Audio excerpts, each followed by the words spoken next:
বাংলাদেশ ভারত টানাপোড়েনের মধ্যেই চাঁপাইনবাবগঞ্জ সীমান্তে বাংলাদেশি ও ভারতীয়দের মধ্যে সংঘর্ষের ঘটনা ঘটেছে।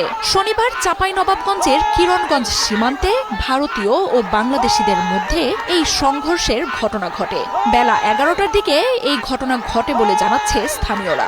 এ সময় সীমান্তের উভয় পাশে অতিরিক্ত বিজিবি, বিএসএফ মোতায়েন করা হয়। ভারতীয়রা বাংলাদেশে অনুপ্রবেশ করে বেশ কিছু গাছ কেটে ফেলে। এ সময় বাংলাদেশি নাগরিকরা প্রতিরোধ গড়ে তোলে। স্থানীয়রা জানান, ভারতীয়রা সীমান্তের কাঁটাতারের বেড়ার পাশে গাছ কাটতে গেলে বাংলাদেশিদের সঙ্গে বাকবিতণ্ডা হয়। এক পর্যায়ে দুই পক্ষের মধ্যে বাধে সংঘর্ষ। পরে এতে বিজিবি ও বিএসএফকেও হস্তক্ষেপ করতে দেখা যায়। সামাজিক যোগাযোগ মাধ্যমে ছড়িয়ে পড়া ছবিতে সীমান্তে তুমুল উত্তেজনার চিত্র দেখা গেছে। কয়েকদিন ধরেই বাংলাদেশ ভারত সীমান্তে ভারতীয় সীমান্তরক্ষী বাহিনীর অবৈধভাবে বেড়া নির্মাণের ঘটনায় উত্তেজনা চলছে। শিবগঞ্জ সীমান্তে গেল সপ্তাহে এই নিয়ে ব্যাপক উত্তেজনা দেখা দেয়। এ সময় সীমান্তে মুখোমুখি অবস্থানে চলে আসে দুই দেশের সীমান্তরক্ষী বাহিনী।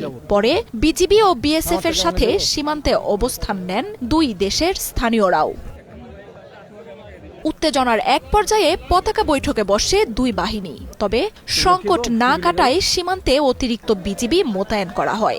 শুধু চাঁপাইনবাবগঞ্জই নয়, আরও বেশ কয়েকটি সীমান্তে ভারত অবৈধ বেড়া নির্মাণ কাজের উস্কানি দেয় গেল রবিবার ভারতীয় হাইকমিশনার প্রণয় ভার্মাকে ডেকে পাঠায় পররাষ্ট্র মন্ত্রণালয়। এর পাল্টা জবাবে পরের দিনই বাংলাদেশের ডেপুটি হাইকমিশনার নুরুল ইসলামকে তলব করে নয়াদিল্লি। পাল্টাপাল্টি এই তলবের ঘটনায় বাংলাদেশ ভারত সম্পর্কে দেখা দেয় নতুন উত্তেজনা।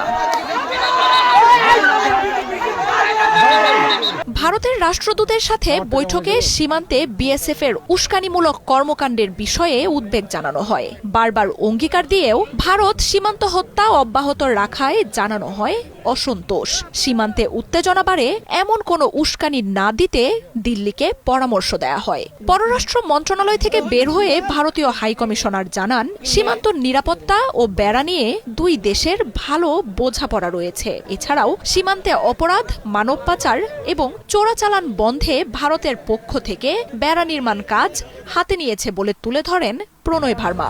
সহযোগিতার মাধ্যমে সংকট সমাধানের কথাও জানান তিনি। তবে ঢাকার কড়া বার্তার কয়েক ঘণ্টা পরই দিল্লিতে বাংলাদেশের ডেপুটি হাই কমিশনার নুরুল ইসলামকে তলব করে ভারতের পররাষ্ট্র মন্ত্রণালয়। সোমবার দুপুরে দিল্লি প্রশাসনের সাথে বৈঠক করেন তিনি।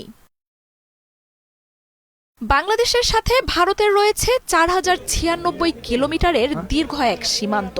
এর মধ্যে পশ্চিমবঙ্গের সঙ্গে থাকা 2200 কিলোমিটার সীমান্তের 20% কোনো প্রাচীর নেই। আগস্টে আওয়ামী লীগ সরকারের পতনের পর শেখ হাসিনাকে আশ্রয় দেয়া সহ নানা ইস্যুতে ভারতের সাথে বাংলাদেশের সম্পর্কের টানাপোড়েন শুরু হয়।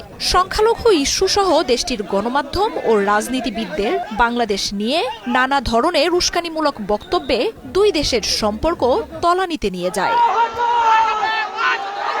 মার্জিয়া উপমা, ৭১।